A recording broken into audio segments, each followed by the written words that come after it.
Hey, hello there, everybody. How are you? Sorry about the delay there. We had some technical issues. StreamYard didn't allow us to go live because of overuse from their network. So interesting Mars Uranus issues going on there. So thank you for joining us for the third CIA's Oscars with Agent 141, Rishikavi Raghudas. Hello, Ra. Thanks for joining us. Hi, how are you, Julia? Glad we got all of this working, and thank you for pronouncing my name correctly. I've heard you say it before, so I'm kind of good at picking that up, and it's important to say names properly, I think. So, but how exciting! The Oscars happening again this weekend, aren't they? Yes, it's Sunday. It's always a good time. You know, I have done it before. We did it with the CIA. I did it for 7 years previously to that on my own, and it's always really fascinating to see how astrology describes the winners. The first year I did it was 2012, and Meryl Streep won for Best Actress, and she was not the favorite. But I saw Uranus trine her ascendant, and I think Neptune trine her sun, something like that. And I said to myself, "She's the winner." And She's the winner.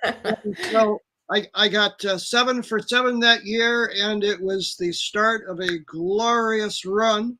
And so I'm glad that the CIA has picked this up, even though, you know, we have to deal with the modern world and technical glitches. Well, it usually works well, and we do it, you know, often. But look, I mean, I often get caught out because there's some update, or the agent on the other side has to update something that we're not aware of. So it's okay. We're finally here, and anyone that has missed the timing can watch the replay anyway. So now, Ra, this year, I know I haven't actually seen many of the best movies, like the Oscar-nominated movies. Only few of us have, actually, just because of, you know, the pandemic and everything else. Right.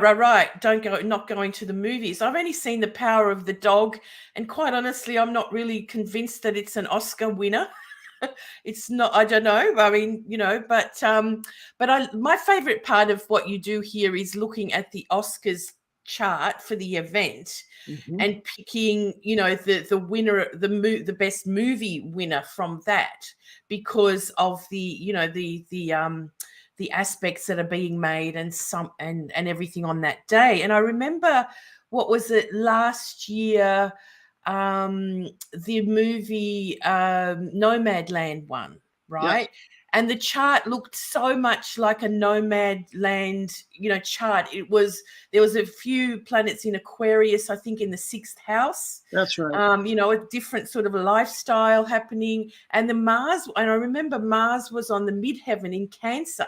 So a woman in a van, you know, her home. It just became so, you know, relevant when you see the winner. And people think astrology doesn't work. Wow. That's right. And then there was the year before, which was the first time we did it with you. And there was a stellium of planets in Capricorn, right? Yeah. And it was, you know, there was I think 1917 was one of the movies. What was it? Once Upon a Time in Hollywood, a down and out actor. And I think the Capricorn stellium was in the 6th house as well. But what ended up winning was Parasite. Correct.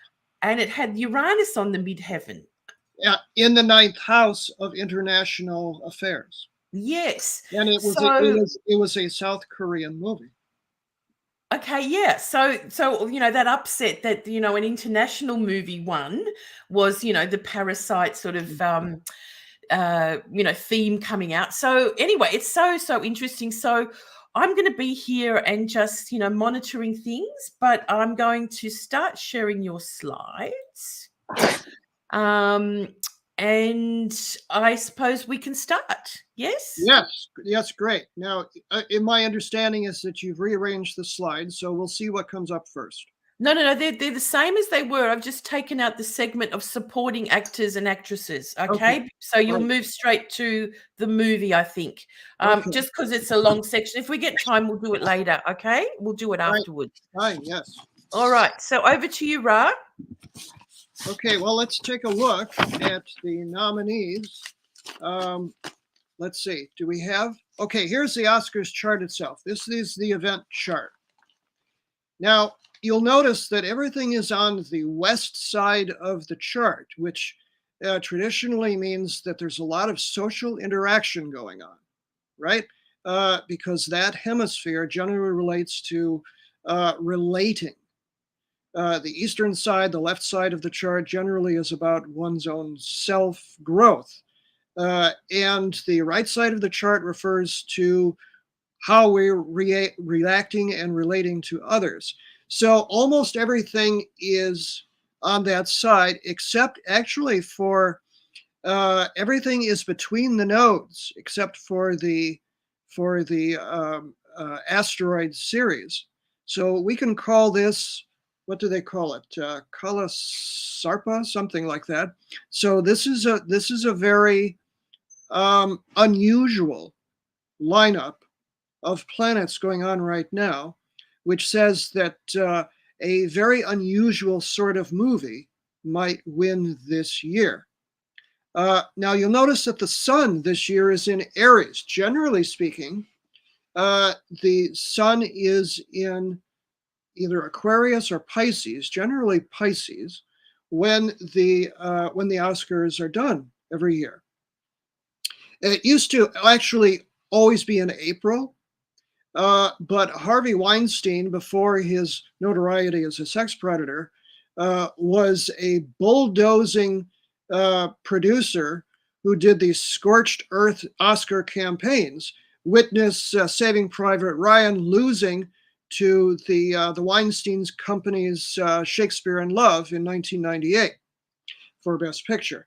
And after all of that, like 3-month delay before they got to the Oscars, the Academy said, you know what, let's just shorten this. So generally speaking, the sun is in Pisces, at least during the campaign and during the Oscar ceremony. This year, because of the delay, because of the pandemic, it is in Aries, which bespeaks a very different energy. So let's look at the chart. You have the sun in the 7th house, roughly conjunct Chiron. And here I'm using the Koch house system, but regardless, the sun and Chiron are conjoined, and Mercury is also not too far away from the sun. So we could expect a lot of talking this year in both the pictures and the stage performances.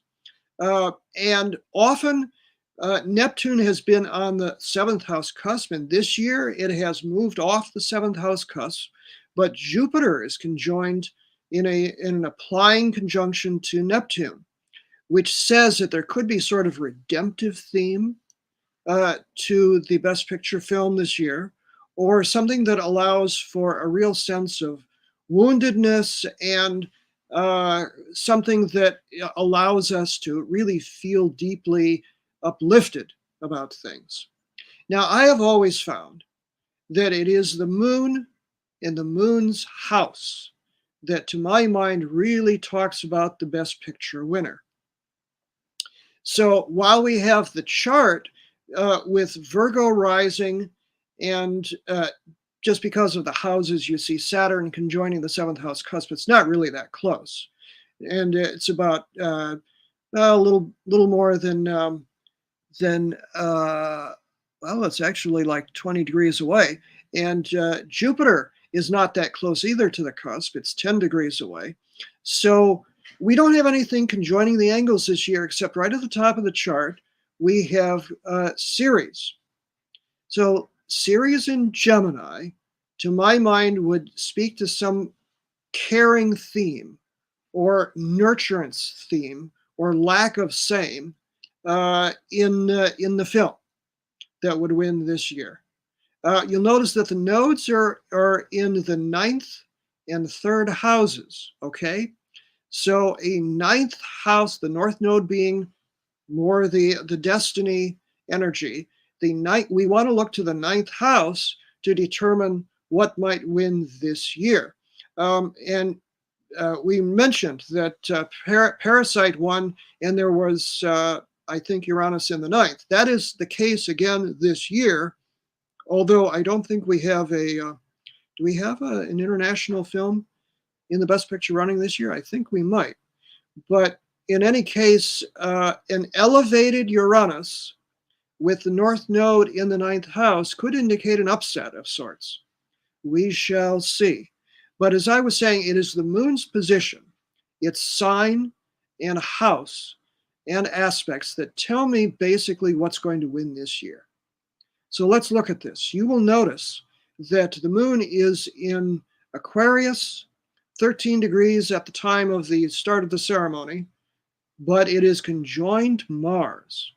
Okay, and because it's a 3-hour ceremony, by the time 8 o'clock p.m. comes in Hollywood, it is even closer to Mars. So we might find a violent or very masculine or otherwise extremely active theme in a film might be the winner this year. But let's look at that Venus, Juno, and Saturn stellium there, all in Aquarius in the 6th house. What would that say to you, Julia? To my mind, that says that love or lack of it is one of the themes in a Best Picture winner this year. What do you think? Yes. 6th house, kind of domestic themes or workers or servants. Like we did see a 6th house stellium in Capricorn for Parasite, I remember. I can't remember where the moon was. So, I don't know about workers or people that are, doing something. I don't know what Belfast, the movie, is about. What's that about? It is indeed about a working class family. Right. It's semi-autobiographical, biographical from Kenneth Branagh, who grew up in Belfast. Yeah, okay. And just let's mention the movies that are going for running. Just okay, quickly. yes. Okay, so we'll give a brief description of them, and then we'll look at the chart and see if we can determine what might win this year. Okay, so we're doing the opposite of the actual Oscars ceremony on Sunday, where they wait until the end to give you Best Picture. We're doing it's the most exciting part. We're doing it right up front here, ladies and gentlemen. Boys and girls. Okay. Belfast is the first one. I'm just doing this in alphabetical order. It's about a working class family and a young son's childhood during the Troubles, the violence in Northern Ireland in the late 1960s. Okay. Well, that was the working class, as you mentioned, would certainly fit that 6th house stellium that we're seeing right there. And apparently it's quite a moving sort of film about, how a young kid grows up amid all of the violence and everything. And that would also fit the moon conjunct Mars energy that we're seeing here. So Belfast has gotten stellar reviews. It is considered one of the top 3 favorites. Right. Okay. So right off the bat, we have a real possibility here. Okay? Yeah. Do you want me to go to the slides that are about the movies towards the end? That's a good idea. Okay, let's do that. Sorry, and we'll come back. Sorry, I have to flip through these though. But just because you're talking about it now, we may as well. Sure. Best directors, we'll go backwards. Okay, so that's that one. Yeah, all right. Yes. Okay, then CODA.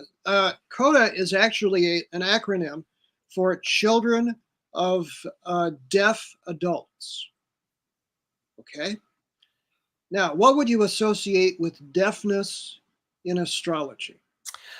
Well, that 6th house again, it's about some kind of way of being in the environment that's a bit different. Aquarius, it does suit as well. And, Jupiter and Neptune conjunction, sort of being, what do you call it? Making the most of a situation which is quite mute. Pisces is known as the mute sign. Yes, exactly. Okay, so This is from Apple, which means that if it wins Best Picture, this would be the first streaming service to win Best Picture, which would cause quite an earthquake in Hollywood, let me tell Which is very Aquarian. It is indeed, yes. Right. So it concerns a teenage girl named Ruby, who is the only hearing member of her deaf family. And she works hard to keep the family fishing business afloat, so to speak. But she sings in a choir. She's been attracted to a young man who is in a choir, and she spontaneously joins the choir and then kind of freaks out because she's unsure about herself and her voice, but is encouraged to sing anyway. And so it turns out that she is given this young man that she's attracted to as a duet partner for their performance, and sparks fly. And so she determines, to try to open her heart and do all. It's a coming of age story. Right. Yeah. And we have got that stellium in the 7th house as well. So relationship. I saw that and I said, yeah, relationships are going to play a big part in this Best Picture this year. Yeah. Okay. And also, just quickly, as you mentioned, the Aries sun being unusual for a Oscars night, with the sun in Aries, something the first that hasn't been done before. Okay, that's good. Is something to think about. Okay, don't look up. This is one of those neat. This is like Dr. Strangelove for the 2020s. It was funny. it was funny and scary, didn't you think? I mean, because it's so on point. And Meryl Streep, who I mentioned earlier, is in this. Although she was not nominated. So this is one of the few years in the last 40 years where Meryl Streep has not been nominated. Yeah. Kate Blanchett was hilarious too. But I see the Jupiter Neptune very much coming out strong there.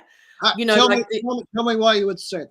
Well, the personalities are so sort of over the top. It's humorous, which is Jupiter, about very kind of serious themes, the end of the world, annihilation, and, it's kind of like a comedy. The scientist becoming like a hero and, a sex symbol as well. 7th house stuff. The Aquarius stuff is interesting too. 6th house, it's going to affect everybody. No one really cares. It's kind of a different attitude that you would expect as well. So it's a brilliant satire. It's so on point. And so, this is about scientists who are trying to warn a distracted world about what's coming. Right? Does this sound familiar? Yeah. And that's Saturn on the descendant, really, or close to it. Anyway, you said it's not right there, but scientists. Yes. Like Saturn in the 6th house of the body. Sure. Yeah. I can see that. Okay, next slide is Drive My Car, which is actually, this one is from South Korea, and this concerns, it's sort of a reverse Driving Miss Daisy. It concerns an aging widowed actor who seeks a chauffeur, and it turns out to be a 20-year-old girl. And after a few hate your guts sorts of scenes, a grudging relationship begins to develop between them. So it's more of a I can't stand you, but I can't be without you sort of a relationship developing, which is heartwarming and would certainly suit the 7th house energy there. Okay, next we have Dune, which I recall at the time thinking in the 1970s was nowhere close to Tolkien in terms of its strength as a sci-fi. But I know people who hate Tolkien and swear by Dune. And so this was made in the 80s badly. And so this is a remake of the original. and apparently extremely good. I have not seen it. But this concerns, the hero's journey, a young man being born into a destiny beyond his understanding, and his quest on another planet where the most valued thing in the universe is located, which is spice. Now, where in this chart can you see Dune? Well, Mars Moon can be quite Mars volatile. Moon. I would look at the ninth house for a quest. Sure. And there you have Uranus. I got to do it by myself. I have to grow into my own awareness kind of energy. And the North Node is right there as well. Yeah. So I like how you said spice. That's a very fitting symbol, actually, for a quest. Right yes. There. And also, well, the spice, going after some substance, which is Taurus, like something that we want, which is most unique. I would agree. Yes. And the sun in Aries suits that too, like the quest, the pioneer, the the knight off on their quest. Yes. That's very Aries. Right. Okay. So the next one is King Richard. King Richard. I was once in a movie with Will Smith. I was only an extra, but I was in Ali, and I watched Will Smith portraying Muhammad Ali, and I was very impressed. This man is a real actor. And here he does a bang-up job. He is the favorite, actually, for Best Actor on Sunday. So this is about a father that pushes his two daughters. He's got this 78-point plan for their lives already. It's amazing that they didn't resent it. Actually, they do at certain times. But he has in mind to make them the best tennis players in the world. And darn if he doesn't succeed, despite all of the racial and social obstacles at hand. And of course, they are the Williams. Venus and what is her other sister? I can't think right now. Anyway, they're beyond fabulous. And this is the story of how the dad sacrifices, his family life to make his daughters the very best. Wow, that Venus Saturn conjunction is. I was going to point that out. Speaks of that, doesn't it? Very apropos. And can you think of anything more Martian than a very active father trying in a sport, a fire sign traditionally rules sports. So the moon Mars is very apropos there. And also the Virgo rising, someone just asked what the ascendant was. The Virgo rising, perfection, being first. The ruler Mercury is in the 7th house of competition.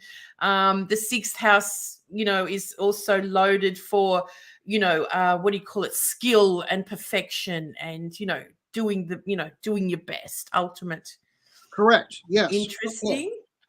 Now the next one's very interesting. I haven't seen it, but I would like to. This is called Licorice Pizza, which is a great title, no matter what kind of a film it is. And it's a coming-of-age story about falling in love in the San Fernando Valley here in LA in the 1970s. So this was the before the Valley Girls. There was the porn scene and the whole pot era and the rock and roll Eagles era here in LA, and this concerns a young man who's attracted to this very vibrant young woman, and sexual tension and hilarity ensue. And so here we have a good usage of the 7th house energy in this chart. Jupiter, Neptune, right? The ideal, the muse, the young man looking at the young woman and just being unable to look away, and her being so spunky. There's that sun in Aries. So there's a lot in this chart that does fit Licorice Pizza. Right, and Venus and Mars, of course, the Yeah, 7th house, romance. right. I would Um, not be terribly surprised if it won. okay. It's nowhere close to being a favorite at this moment, according to what I'm reading. But I'm not making these predictions based on the polls. I'm just looking at the astrology. Well, And what we've seen so far, there's quite a few that might fit it. So, which one is it going to be? I'm thinking Ceres might be the one that sort of tells us the Gemini MC somehow. I, I Anyway, would I would agree. Yes. Okay. okay, And then let's. the next one is Nightmare Alley, which, by the way, in case you don't know, has some real metaphysics in it. Uh, Hmm. yeah, it concerns a con man who endears himself to an authentic clairvoyant and his wife, and then uses his new knowledge to swindle the wealthy while setting up his biggest score. So this is a guy who is up to no good, but one of my friends saw it and said, "Ra, you'd like it. There's some real tarot reading in there." So, Uh-huh. here you go, some actual metaphysics in a movie. So I'm just going to ask you, so where do you see the metaphysics and the tarot in this, just for our Ninth viewers? house, ninth Ninth house. house, yes. Yeah. I would look Mhm. also to the 12th, but there's nothing in the 12th. But I would certainly look to the ninth house of spiritual questing. Right, Uh, and again, it's about somebody like an Aries type man? The yeah, sun yeah. in Well, Aries? it's more Neptunian, I would say. Uh, Okay, well, we're and close here by. you have Jupiter conjunct and looking for the big score, right? Yes, yes, Jupiter, yes. Neptune, and using deception. That's all Neptune. Mhm. So there you Mm. go. There is a description here. It's not a favorite. Bradley Cooper is widely admired for his role in this, even though he was not nominated. Okay, right. Okay, and then we This come to Yep. Maria. Maria. We've just met a girl named Maria. It's West Side Story. Now, I personally consider West Side Story to be probably having the best score of any stage musical or film of the last 60 years, with a possible exception of The Sound of Music. Uh, and Steven Spielberg, had the audacity to remake it, Yeah, right. and apparently to great artistic success. However, because of the pandemic, people were still afraid to go out to the theaters. I'm sure we'll find a huge following on streaming, when it comes out. But I got to admire Steven's guts for doing this. Well, Uh, that also suits, doesn't it? The redo the Aquarius thing, and then it's kind of like a Romeo Juliet story, isn't it? Tribes, it's based on Shakespeare. Yes, yeah, right, absolutely. right, right. What Mhm. Romeo and Juliet was the catalyst for Bernstein's composing West Side Story in the 1950s. Yeah, absolutely. So we got So that romance, 7th, 8th house stuff again. we haven't had a lot of films so far that have a lot of seventh or eighth house energy, and this one does. Okay. This one has a lot of it, and of course, there's death in the movie too, um, where Well, Licorice Bernardo, Pizza is, a romancy thing as right, well. Bernardo is slain, Yep, yep. and by Tony, and so you've got Chiron on the cusp of the eighth house there, and uh, there's a lot here that Yeah. could put West Side Story over the top. And wouldn't it be fun to see it win Best Picture again? Well, does that show in there? You'd kind of want a Mercury retrograde or something that repeats, that's kind of coming back Yeah, somehow. I would agree. I would agree. I don't think it's going to win, but Yeah. I love that Jupiter Neptune energy there, because remember that Neptune rules the feet and It's dance. about dancing and songs and everything And too, isn't it? seventh house is all about relationships, right? Yeah. So Okay. I would say that the chart describes a lot of what West Side Story is, even though I tend not to think that it's going to win. Yeah. We Look, haven't as you really- talk about that too, sorry, Saturn and Juno conjunct also is relationships or difficult relationships. also true. And endings of said relationships. Mm-hmm. Yes. Because we haven't mentioned Pluto yet. There's Pluto in the 5th house, right? And Pluto in the 5th is heavy love, Yeah. Yeah. right? Ah, It's like obsessive love. And okay. and if you look here, of course, we know of Mars square Uranus because of our own foibles here over the last couple of days. But Mars square Uranus is not fun. That's violent and volatile. And so a movie that wins under this type of aspect will embody that sort of energy. And West Side Story has some of that, right? It's about Okay. two gangs, Yeah. Okay. right? Well, I mean, there's quite a few of them that really, in a way, suit. What does everyone else think out there? What's from this chart? Do you see anything that really stands out with one of these movies being the winner? Well, we've got one more. We've got one more to go, Oh, there's one more. Okay, sorry. and that is The Of course. Power of the Dog. Now, talk about Mars square Uranus and Pluto in the 5th house. Okay. This is actually the favorite to win. Oh, is it? Okay. At this moment. But CODA is apparently coming up very fast. We shall see. But the power of the dog concerns this domineering rancher. There's that moon conjunct Mars, who is very sardonic and mocks with great cruelty his brother and the new wife that he brings home. And there's an underlying theme. This is the first 8th house energy that we've seen. There's an underlying homoerotic theme in confronting that sort of energy in this movie. And what do you do with it? It's not quite like American Beauty, but there's an underlying theme of how do you deal in the West. Yeah. Wide open spaces, 9th house.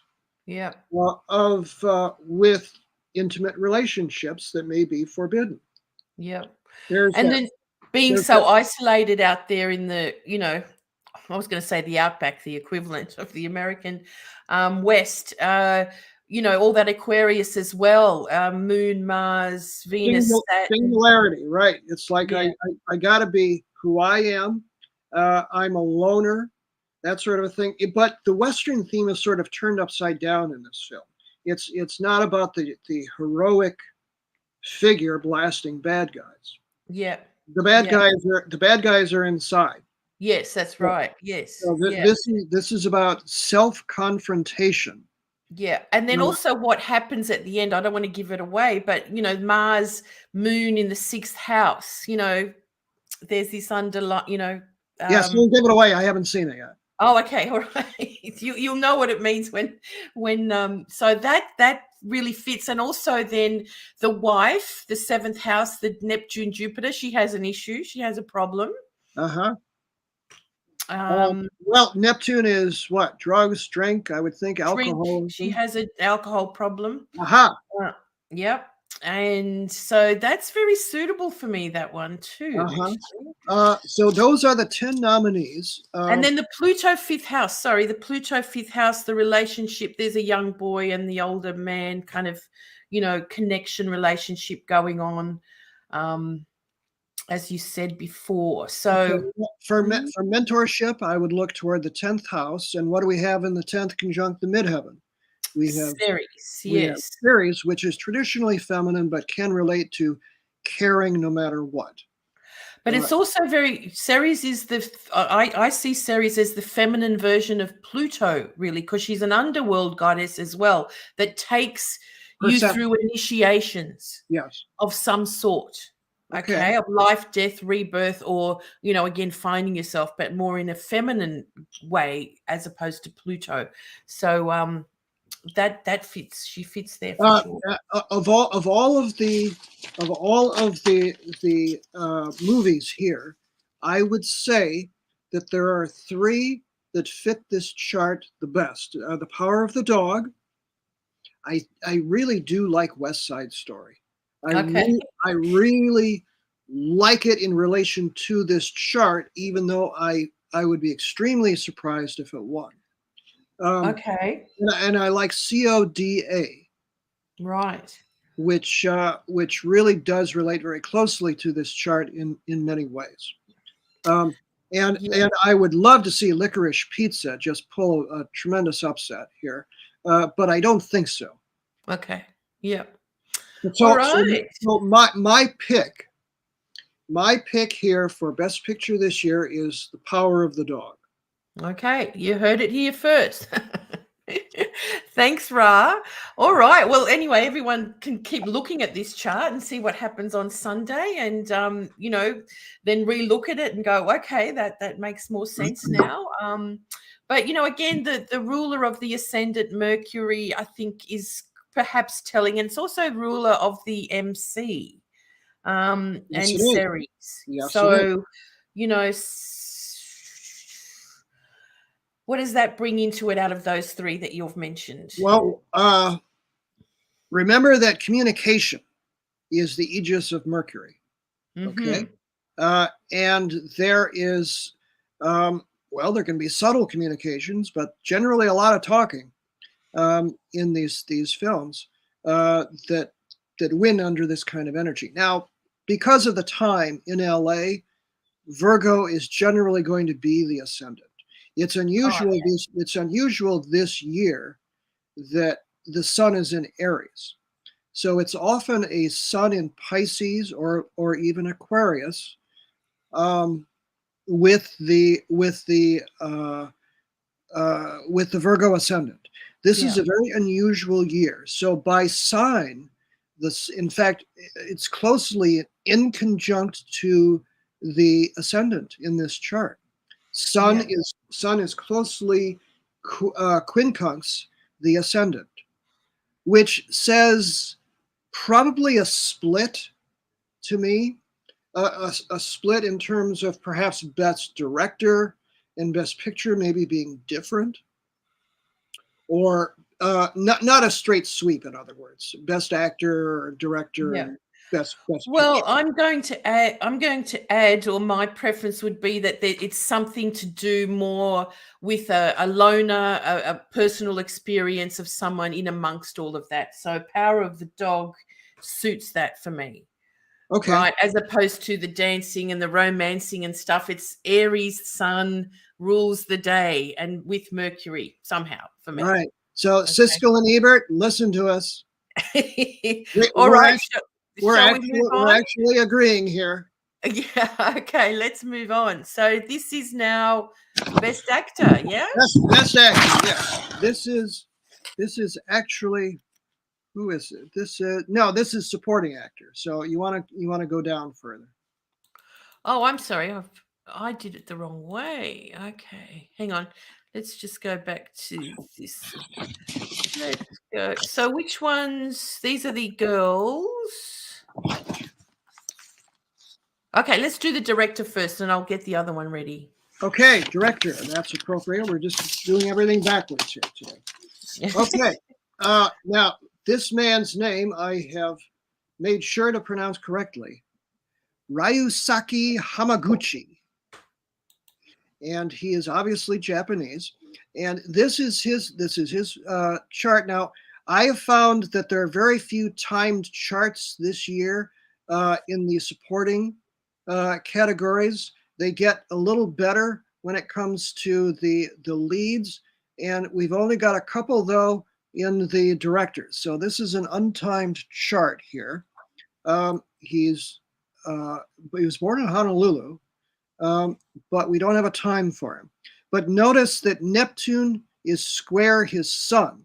The transit of Neptune on the outside is square his sun, and Saturn is sextile that sun as well, which is a good sign. I mean, that's Saturn is generally found when you with earned rewards, right? So he has earned his way toward the ceremony, and Saturn is also trine Pluto in his chart. But I'm looking at Neptune conjunct his south node and saying, great to be nominated. Sorry, another time. Okay, and this is Paul Thomas Anderson, who, of course, is famous for his quirky films. And on the day of the Oscars ceremony, the sun has actually conjoined his moon. So he's going to have a good time one way or the other on Sunday. He does have the transiting moon square his Saturn, which does not say winner to me.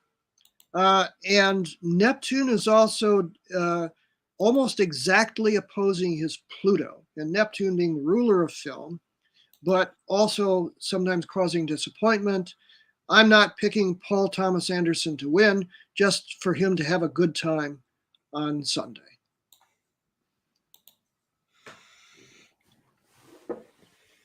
And this is the man we mentioned before, Kenneth Branagh, recently directing Death on the Nile, which I thought was a great film. And he has Saturn at the current time conjoining his Venus. Saturn is at 28, actually that's Pluto. Pluto conjoining his Venus at 29 Capricorn, along with Pallas Athena there, which is powerful. Has he won an Oscar before? I'm not certain. That's a very good question. Okay. Kenneth Branagh. I believe that's big if he hasn't, isn't it? That's a big. Yeah, I believe he has. Okay. But I don't recall what for. But what we've seen before, just doing these things with you, the fifth house being very high lit is very winning energy, isn't it? Yes. Yeah. Well, fifth house is entertainment. Yeah. Fifth house is the sun joys, as they say in the fifth house. So if you're doing an entertainment business, you want to look at, he's at the fifth house, and he's got a lot there at the moment. But he's also got Uranus trine the north node. If you see there, he's got, now again, this is a timed chart. So this is the real thing. He's got Scorpio rising and Neptune positioned right on the ascendant. And so in his natal chart, I mean. So Uranus is conjoined his ascendant right now. That's a possible upset right there. And in any case, he's making a real impact. Of course, he did Henry V and many other Shakespearean dramas before. I mean, the man he came out of the Royal Shakespeare Company, after all. Yeah. So, the nodes also squaring his midheaven, the transiting nodes. Yeah. So that's quite recognition of some kind was destined to come his way. Will he win this year? I would like to see Uranus come through for him at the top of the chart, proving astrology works. But I'm doubting it. So I'm not picking him. And here is, of course, Mr. Spielberg himself, who I would still like to meet. Do you know? Let's look at his chart. He has the sun at 26 Sagittarius. What does that say to you? The galactic center.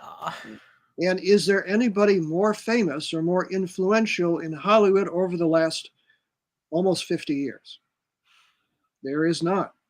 So he has had a very wide impact on culture. We can say that we're sort of living in a Spielbergian universe because of the tremendous impact that his filmic images have had over the last 50 years.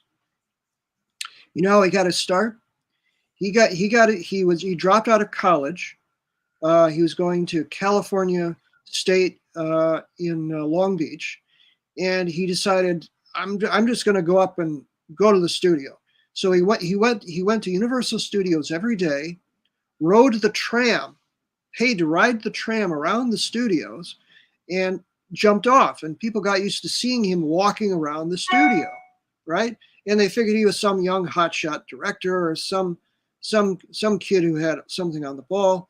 And one day he walked into an office, it was empty, and said to somebody, "How do you got phones in here?"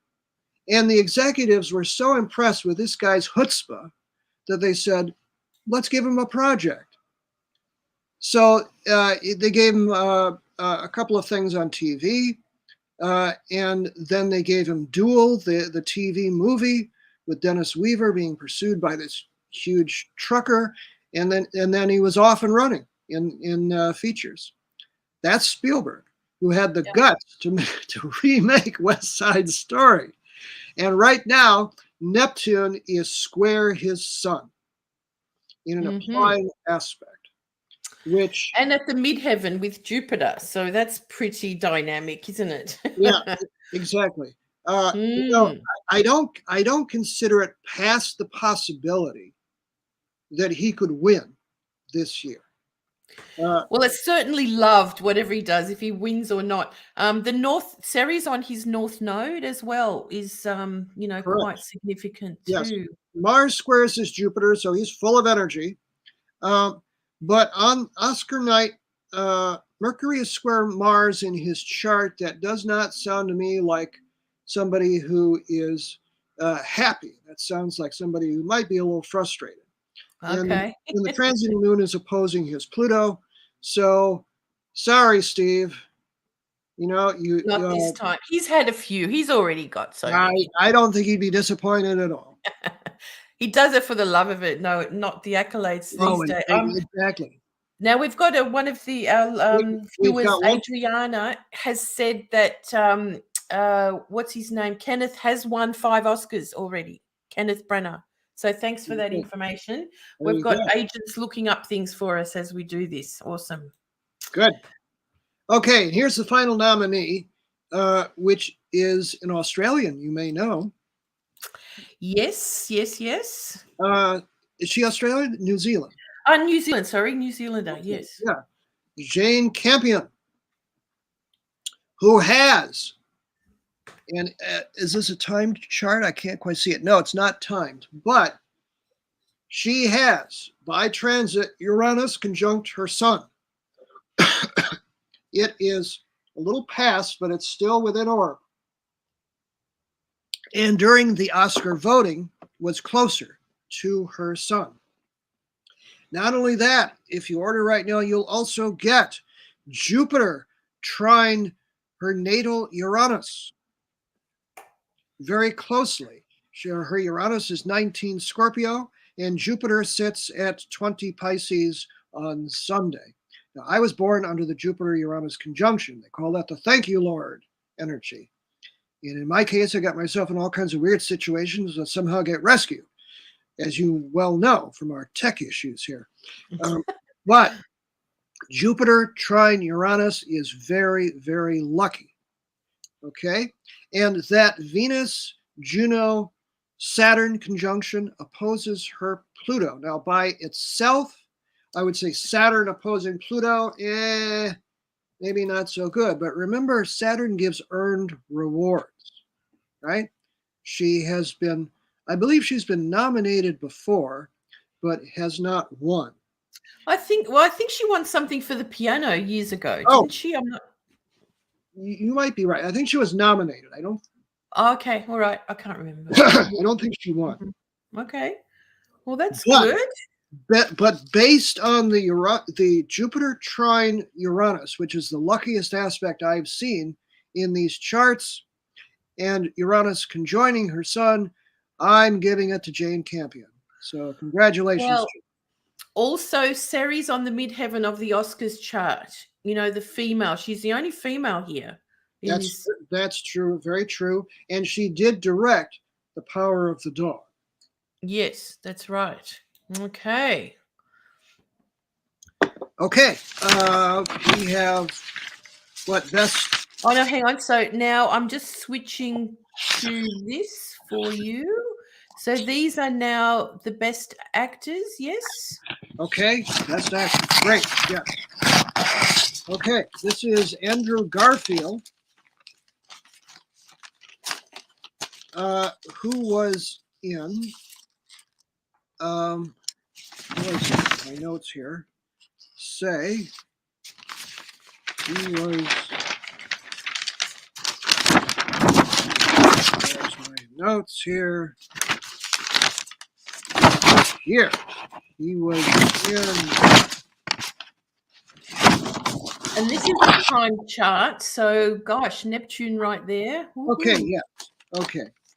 So he has Jupiter and Neptune closely conjoining his ascendant right now. How great is that? Right? He's got Neptune precisely on the ascendant. So this is, I mean, this could be his time. What was he in? Sorry. You had to ask that because my notes say it somewhere, but I'm not. Is he in CODA or something? Maybe no. Let's see. Where is he here? My notes. Leading actor. Okay. He was in Tick, Tick, Boom. Oh, okay. Which is about a comet, actually. So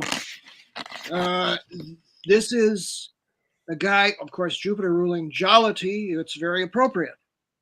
But the transiting planets, let's look here. Besides the Jupiter-Neptune, which is spectacular by itself, they oppose his natal Mercury, which Jupiter opposing Mercury is great. Neptune opposing Mercury tends to confuse. So and all of this is square his nodes. He's got Jupiter, Neptune square his nodes right now, Jupiter being the closest. But he's got Neptune at the galactic center as well as his midheaven. So okay, yes, you are right. Cool. But Pluto is square his Saturn. His Saturn's at 29 Libra, and Pluto is right there at 28 Capricorn, and I can't give it to him because it's just kind of not there. Okay. So, sorry, Andrew, we love you. Okay. Now this is Benedict Cumberbatch. Try saying that 5 times in a row. Yeah. A great actor, very acclaimed. And let's look at his chart. Okay. This is not a time chart from what I'm seeing. But in any case, he has the North Node conjoining his Jupiter right now. How about that? That's a winning aspect right there. And he has Neptune also in a nice sextile to Jupiter. Remember that Neptune is the ruler of film. Also very fortunate for someone in the creative field. And Mercury is also trine his natal Mercury exactly on Oscar night. So one way or the other, Benedict Cumberbatch is going to have a great time on Sunday. There's also that interesting thing of the Saturn-Venus transit being a theme, which is repeated in his natal chart in Leo, a Saturn-Venus theme. Okay. So that we often see things repeat, like if the aspect is repeating, to come back, to be very connected to this chart for him. So that's a good sign too, I think. It is a good sign. If there's an upset, I would say Benedict Cumberbatch, I just have to say it again. Benedict Cumberbatch could pull it off based on more than anything else, the North Node conjunct his Jupiter. Right. And the trine of the sun, the Aries sun, which he plays that sort of, person on his own in the West. Right. Trining his Saturn, Venus. Exactly. Yes. Mercury. Okay. Perfect. Okay. Right. I like that well, Benedict Cumberbatch, the favorite so far.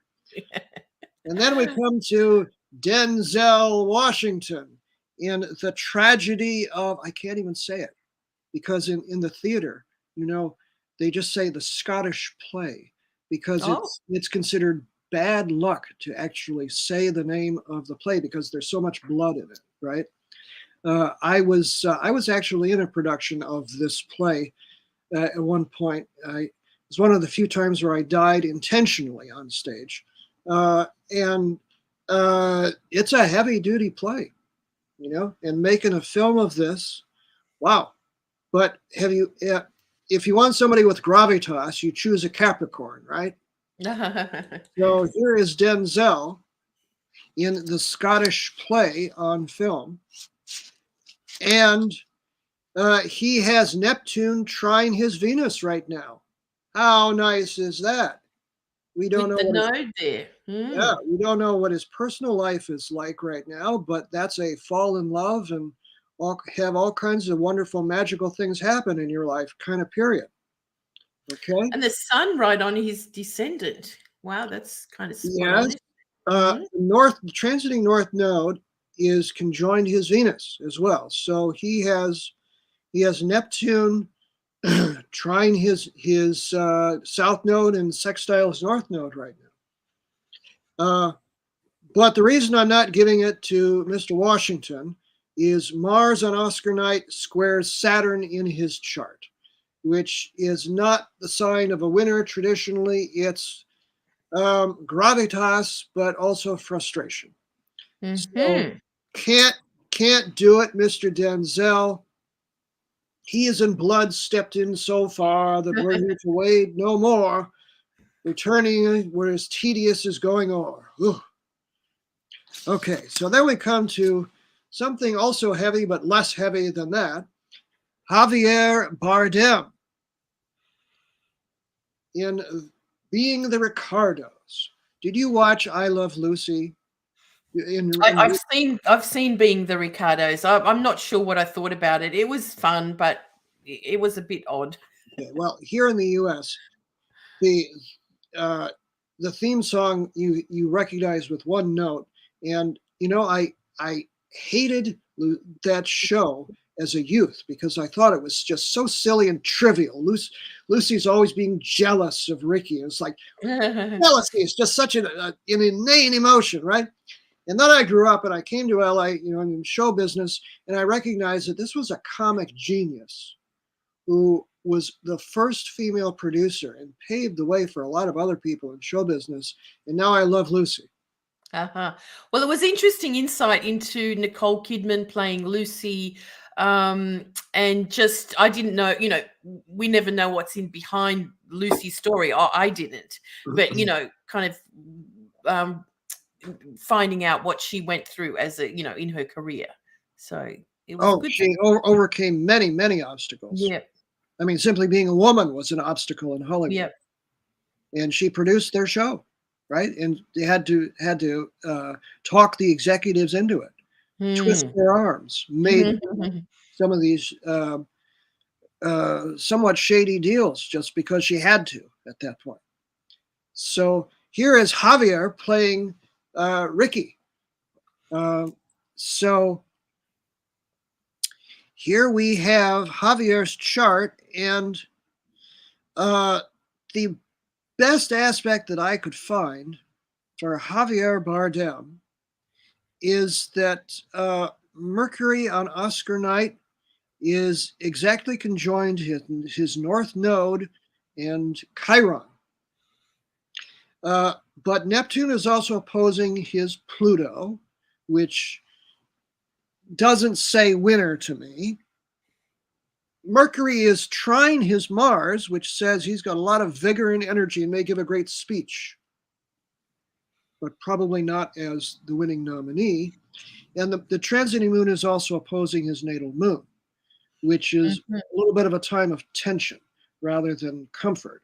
So Javier, as great as your Cuban persona was in this film, sorry, can't give it to you.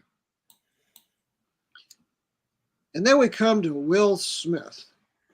Will Smith. Now, when you look at a favorite, you look to see, does the astrology really suit the favorite? Because sometimes people are chosen just because they haven't won yet, and that sort of a thing.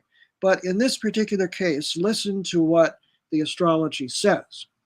Jupiter transiting Jupiter is opposing his Jupiter-Pluto right now. Okay? Jupiter opposition by itself is like, let's do everything right now. And Jupiter opposing Pluto traditionally is a time of great success where things culminate for you. He's also got Pluto trine Uranus right now. Okay, so being recognized for his individualistic brilliance right now. And on Oscar night, that Saturn, Juno, Venus conjunction squares his moon, which means he's full of emotion, one way or the other. So the winner is Will Smith. Right. Yeah, the Mars activating the MC is and Moon's pretty full on, isn't it? Yeah, everything at the top of the chart. Yeah. Right there. And that is a timed chart. Okay. So there you go. Congratulations, Will.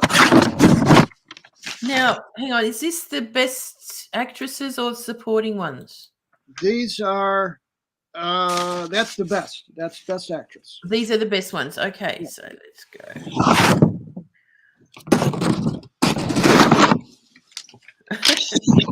Okay. All right. What's that sound? What are you doing?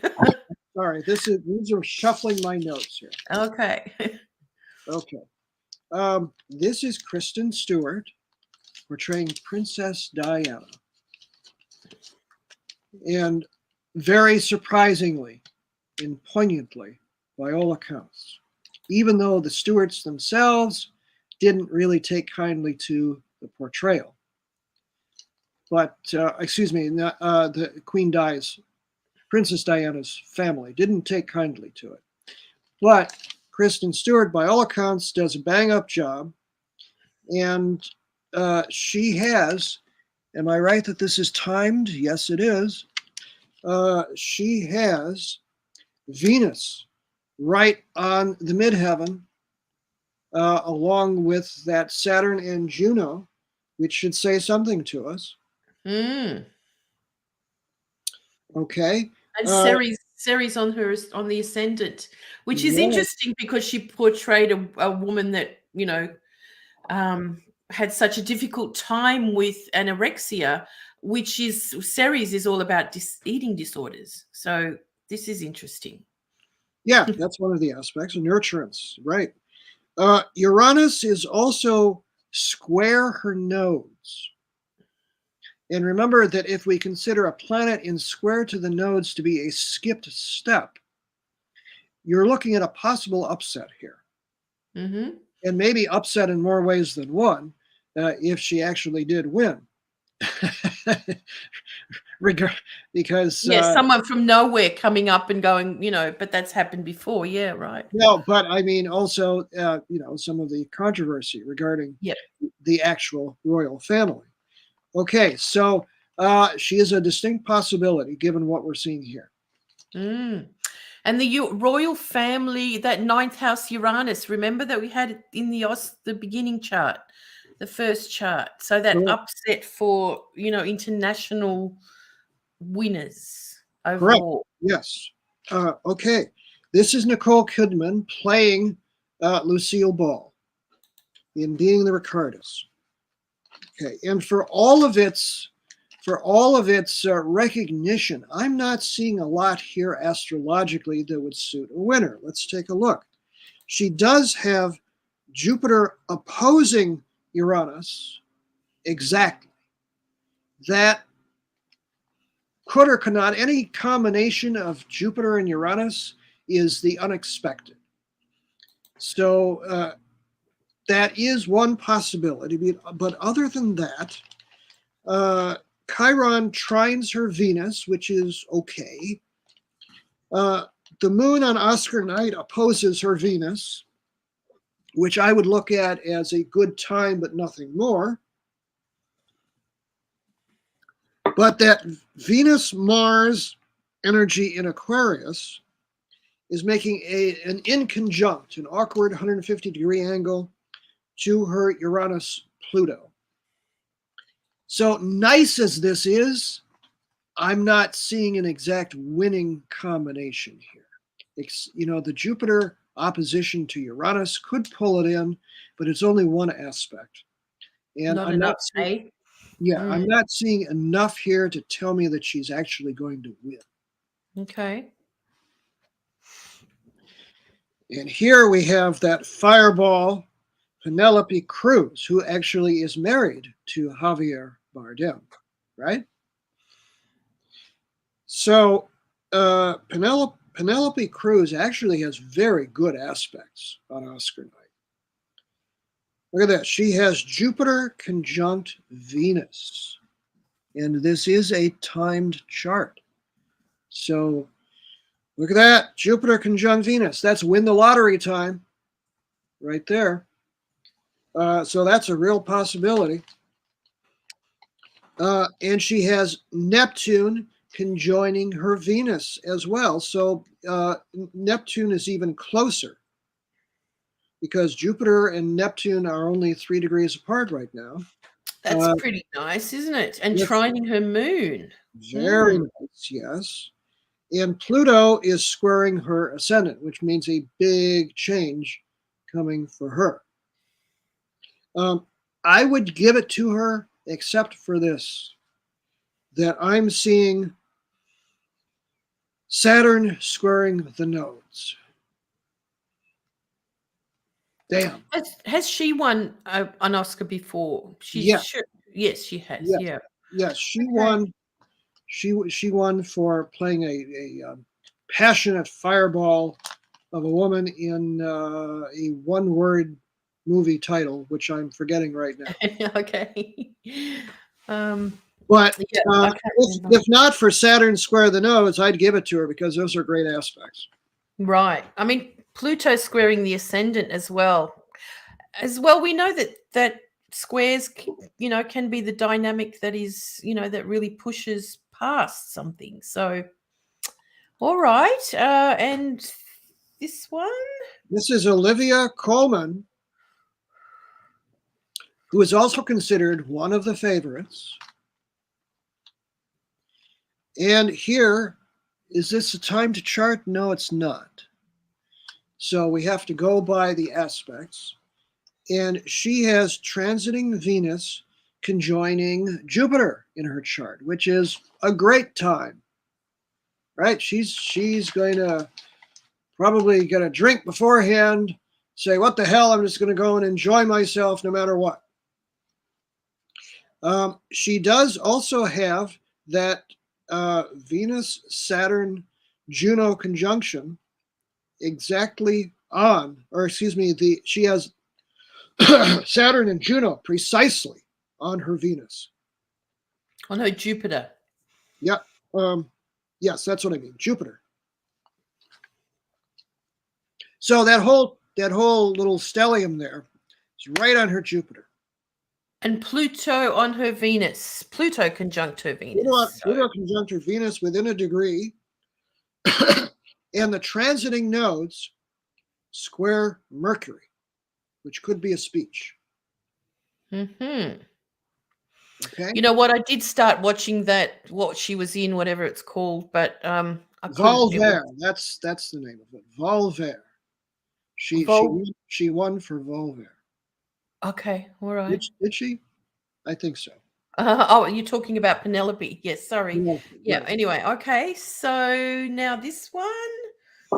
This is Jessica Chastain portraying the eyes of Tammy Faye. Mm-hmm. Now, I believe this is a timed chart. Am I right? I can hardly see it. Okay. Yep.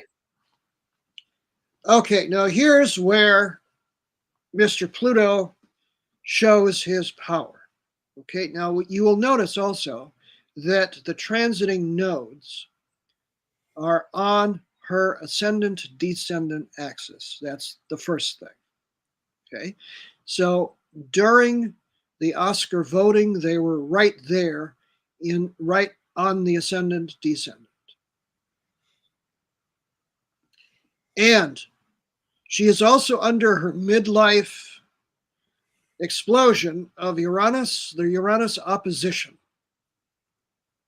And it is just past exact. So during the Oscar voting, she's under the Uranus opposition. And she did something unique in solidarity with the other categories being eliminated, some of the other categories being eliminated from the telecast. She said, I'm going to skip the red carpet and go out and be with them. Cool.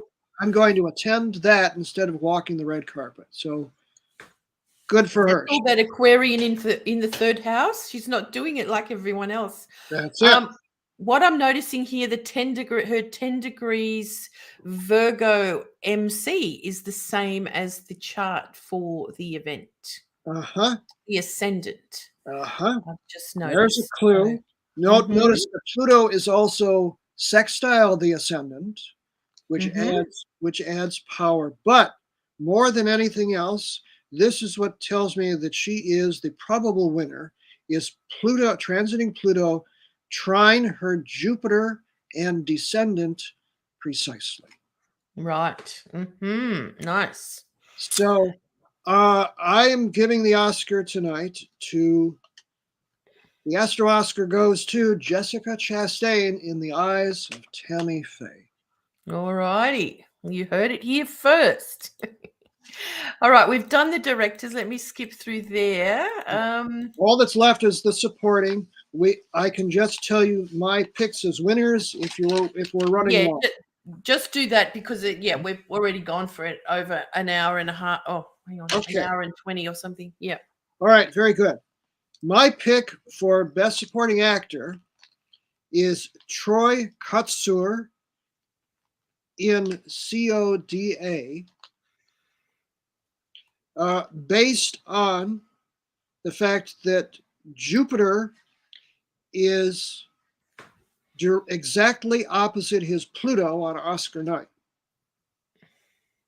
And transiting Pluto is opposing his Sun within 3 degrees, so it's within orb, and that is a big change in his life. Okay. And what movie was he in? He was in CODA. Okay, he was in that one, right. Yeah. I believe that's right. Yeah. Am I right there? I think I'm right. Yes. Okay. So, but I'm giving it to Troy based on those aspects that anybody with the Jupiter opposite Pluto, and Will Smith has it as well, looks to me like a winner. Okay, cool. Okay. And for the woman? Supporting actress. Here's where Spielberg gets his due.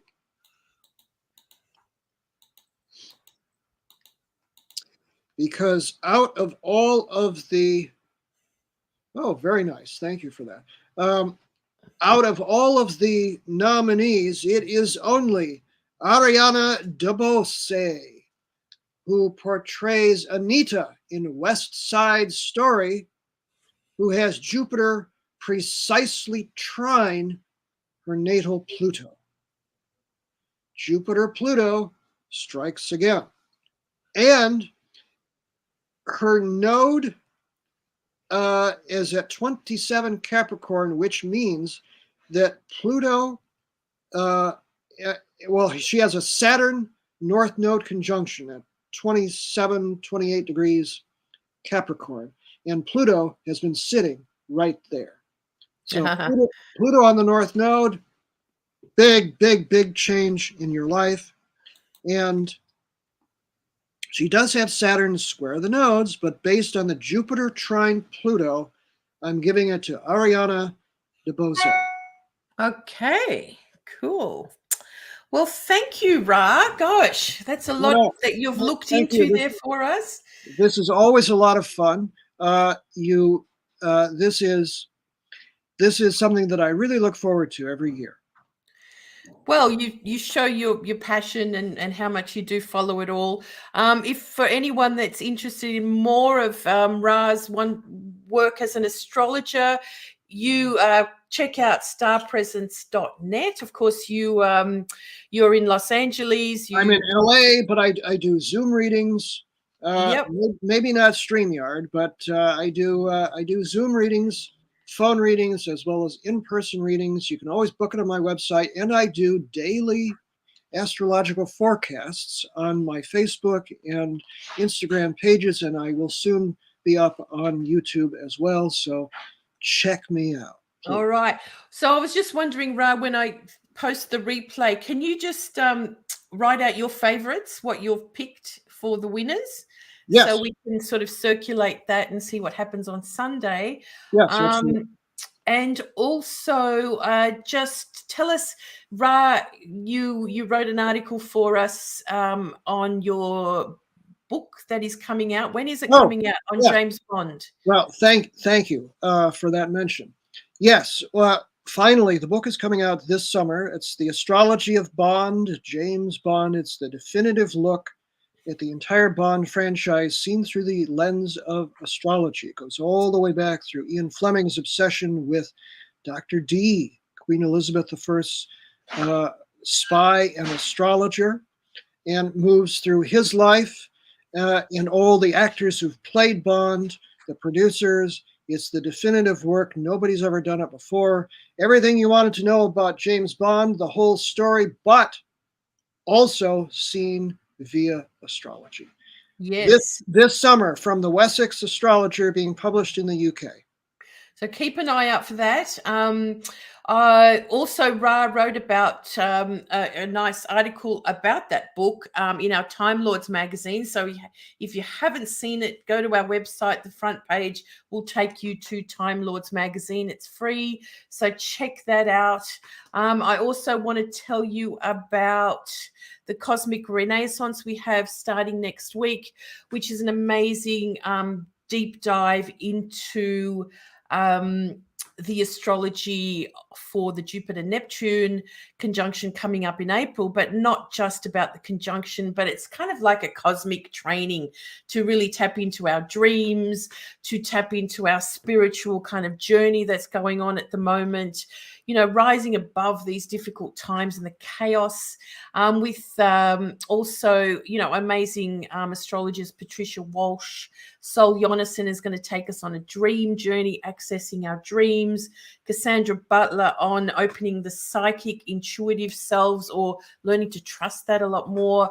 And Ursula Stockter in Mexico, or taking us through the symbol of tarot and the art of the tarot. So, you know, really kind of aligning us to our own creativity and so on. So keep an eye out. Or really, it starts in a week. So join up now. And if you're a CIA member, you'll get 20% off that.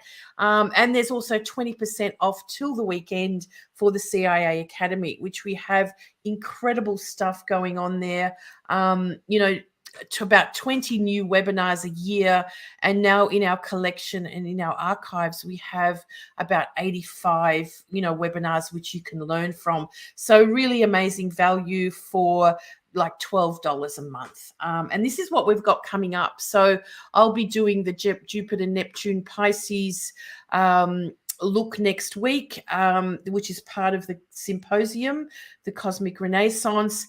And then we've got some really great topics, learning about your ascendant script with Maggie Kerr, chart shapes and interceptions with MJ Patterson from Halifax, Canada. We've got Wade Caves coming back for horary astrology, and some astro magic later in the year with Michael Offak in Israel. So incredible bunch of agents and fabulous teachers that we have in our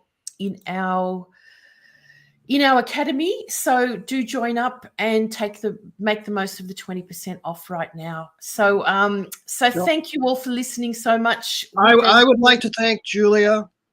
Thank you, Ra. I would like to thank my guru, Swami Satchidananda. I would like to thank the girl I left behind. And I'd like to thank the Academy for being able to be so classy that I'm able to do this in my tuxedo. Thanks for dressing up, Ra, and thanks for your time with this. And of course, if you want to study this more, just look back at the replay and see what you come up with. And I'd love to hear your comments. Especially, we'll kind of post things up well, for me next Monday when we hear all the outcomes. So again, all the best, everyone. Be well, be kind, and we'll see you soon. Thank you.